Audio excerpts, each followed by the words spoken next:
मुख्यमंत्री हेमंत सोरेन को Jharkhand high court से मिली जमानत को ईडी ने सुप्रीम कोर्ट में चुनौती दी है। ये बड़ी खबर आपको बता रहे हैं, जहां ईडी ने सोमवार को सुप्रीम कोर्ट में याचिका दाखिल की है और फिलहाल सुप्रीम कोर्ट में मामला सुनवाई के लिए सूचीबद्ध नहीं किया गया है। 28 जून को झारखंड हाई कोर्ट ने हेमंत सोरेन को कुछ शर्तों के साथ नियमित जमानत दी थी और वे 148 दिनों के बाद जेल से बाहर आए।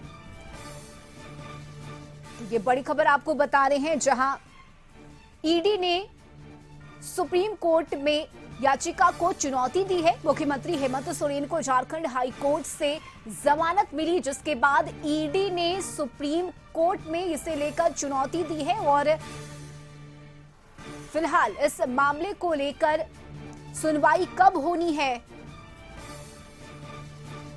ये तारीख अभी सामने नहीं आई है। लेकिन ये बड़ी खबर आपको बता रहे हैं, जहां सुप्रीम कोर्ट में अब ये मामला पहुंच चुका है और ईडी ने सुप्रीम कोर्ट में हेमंत सोरेन को मिली जमानत के इस फैसले को चुनौती दी है। तो ये बड़ी खबर बता रहे हैं झारखंड से, जहां ईडी ने सोमवार को सुप्रीम कोर्ट में याचिका दाखिल की है और इस खबर पर ज्यादा जानकारी लिए सहयोगी संदीप हमारे साथ जुड़ गए हैं। संदीप, झारखंड हाई कोर्ट ने हेमंत सोरेन को जमानत दी, जिसके बाद ईडी ने अब इस फैसले को सुप्रीम कोर्ट में चुनौती दे दी है। क्या पूरी जानकारी मिल रही है?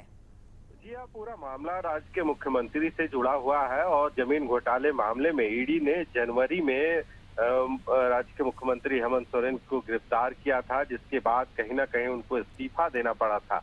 हालांकि उनको हाई कोर्ट से जमानत मिल गई है और जो एलिगेशन इनके ऊपर लगाए गए थे, हाई कोर्ट ने देखा कि उस जमीन, जिस बड़गाई अंचल की जमीन के सिलसिले में ईडी ने हेमंत सोरेन को गिरफ्तार किया था, तो उस जमीन में कहीं भी हेमंत सोरेन का जिक्र नहीं है, ना ही उस खाते या फिर उस जमीन प्रॉपर्टी जो है उसमें किसी तरह का हेमंत सोरेन का नाम नहीं दिखा। यही वजह है कि हाई कोर्ट ने हेमंत सोरेन को राहत देते हुए जमानत दे दी थी और हेमंत सोरेन जेल से निकलने के बाद एक बार फिर से सरकार यानी मुख्यमंत्री पद पे काबिज है।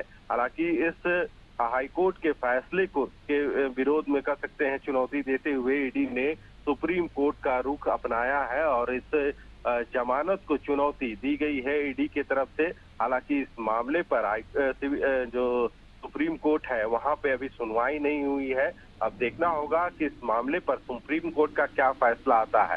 हालांकि शुरू से ही जो एलिगेशन ईडी के द्वारा लगाए जा रहे थे कि जो बड़गाई अंचल का जो जमीन था वह कहीं ना कहीं हेमंत सोरेन से ताल्लुकात रखता था। यही वजह है कि ईडी ने तफ्तीश के बाद हेमंत सोरेन को गिरफ्तार किया था, पर हाई कोर्ट में हेमंत सोरेन ने राहत के लिए जमानत याचिका दाखिल की थी, जहां से उनको जमानत भी मिल गई है। अब देखना होगा इस जमानत के खिलाफ कह सकते हैं जो ईडी के अधिकारी हैं वे सुप्रीम कोर्ट का दरवाजा खटखटाए हैं और इस जमानत याचिका को खारिज करने के लिए कह सकते हैं सुप्रीम कोर्ट में आवेदन दिया गया है।